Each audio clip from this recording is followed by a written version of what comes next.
Алейкум ассалам. Көкбөрүгө кандайча аралашып, акыркы учурда Көкбөрүдө сиздин атыңыз жаңырып жүрөт. Кандайча келип калдыңыз? Көкбөрүгө биз өзү жылкы менен аралашып чоңойгон балдарбыз. Айылдын баласыбыз эми бул. Ат менен чоңойгондон кийин бул көкбөрү бул жылкы менен связанный го, ошон үчүн ушул нерсеге кызыгабыз. Анан жалпы жети дубан деп Көкбөрүдө өзүңүздөрчө бир команда Ооба. түптүпсүздөр. Ал командага сиз дагы өзүңүз баягы күйөрмандык кылып, демөөрчүлүк кылып жүрөсүз. Биз өзү 92 жылкыбыз да. Анан биринчилерден болуп ушул Вест Кыргызстанда 92 жылкы поколенияларды чогултуп чыгып, эми азыр билесиздер, бардык нерсе колдоо керек.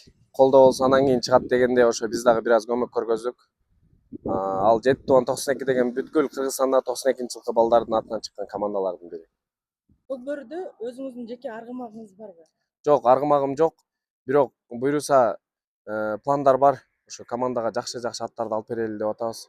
Именно ошо 92 7 тубанга. Деги эле Кыргызстанда ошо Көкбөрүгө бир салым кошобуз деген өтө чоң бир ниеттерибиз бар. Өзгөчө кайсы командалардын оюндары жагат сизге? Биз эми көптөн бери эле ошо Достук, Ынтымак, Сары Өзөн деп ошолорду көрүп чоңоюп келатабыз. Ошолорду көп көрөбүз. Буюрса бирок жаш командалар дагы чыгып атат. Баягы всему свое время дейт го. Ар кимдин өзүнүн убагы өтөт. Анын артынан поколение келе берет дегенде азыркы жаштар дагы өтө жакшы чыгып атышат. Аларды көрүп дагы сүйүнүп атабыз. Анан сиз сыйлаган Көкбөрүчү жигит. Мен өзү бөлүнбөйм. Мисалы азыр бирөөнү сыйлайм десем бирөө чыгат. Сен өзүң бул жактансың, муну колдоп койбойсуң деп. Азыр и так эле Сейитбек экөөбүз сүрөткө киргизип койсок, атакалар болуп атат да. Менин айтайын дегеним, Кыргызстанда бул бөлүнбөшүбүз керек да, бөлүнгөндү бөрү жейт дейт. Лично мен кыргыздар үчүн, Кыргызстан үчүн мындай патриотмун. Айыл үчүн же жер үчүн эмес. Ошон үчүн ким жакшы чапса, каяктан болот, кыргызбы, все болду, мен ошону колдой берем. Ата Кыргызстанда кимдер эми аты чыккан Манас, красавчик, Сейитбектер, көп эле Баяман, бүт бардыгы менен жакшы тыгыз мамиледебиз. Ар биринин өзүнчө урматы бар. Ар бирин өзүнчө сыйлайбыз. Жакшы экен. Анан эми жети дуанга кайрылсак, жети дуан командасы кайрадан күчтөнүп оюн талаасына чыгабы? Буюрса биз өтө жакшы пландар бар. Бул уже биздин экинчи оюнубуз. Анткени Кыргызстанда дагы 92 жылкы аттуу баштуу өзүнүн уже ордун койгон балдар бар. Балким алар угу электир. Бул жерде биз Кыргызстандын 10% 92 жылкылары чогулдук десек болот. Эгерде бардыгы жапа тырма колдогон болсо, иншалла бул мындай жогорку лигада ойной турган балдар. Анткени бизге ат жетишсиз. Дагы деле ошол келип каражат жагынан. Буюрса кийинки оюнга уже башкача болуп чыгабыз, иншалла. Өтө чоң максаттарыбыз бар. Өзгөчө күйөрмандарды алып келесизби? Башкарууга келип атат. Ооба, Көкбөрү уже 2-3 жылдан бери мындай Кыргызстандагы номер 1 спортторго чыкты десек болот. Кайсы жерде Көкбөрү болбосун, стадион толло. Демек ошончолук кызыгуу болуп атат. Мен эң башкысы айтайын дегеним эле ушул бөлүнбөш керек да. Ато Ошко барган болсо башкача, бияка келген болсо башкача, уже бул баягы саясатташып кетип атат десек дагы болот. Ошон үчүн күйөрмандык кылалы. Ошол оюн учурунда эле, оюндан кийин тытышып, TikTok баягы Көкбөрү болгондун эртеси TikTokко кирсең эле уже талас менен ош тытышып атышат да.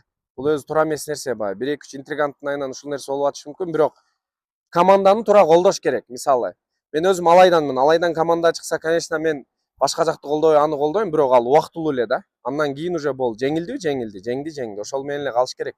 Баягы серьезный урушуп талашканга чейин жеткирбейчи.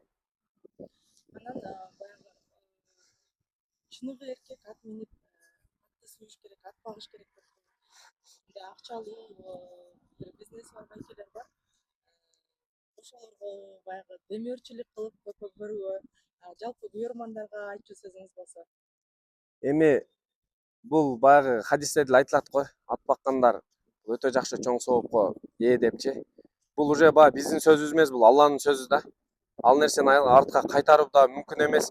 Ар бир эркектин үйүндө болуш керек. Эгерде мүмкүнчүлүк болгон болсо чоң аттарды бериш керек. Ушул кыргыздын кыраан жигиттерине жардам бериш керек. Көрүп атабыз, кыраан жигиттерге эмес, башка нерселерге поддержка кылып, эми катуу айтсам кечиресиңер, ал жактан квартира, бул жактан квартира кылбай башкаларга.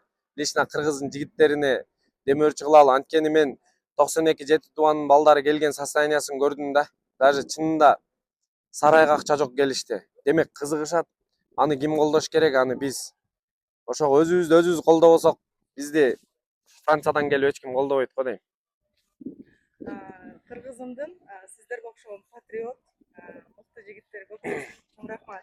Рахмат, Алла ыраазы болсун сизге дагы. Чоң рахмат.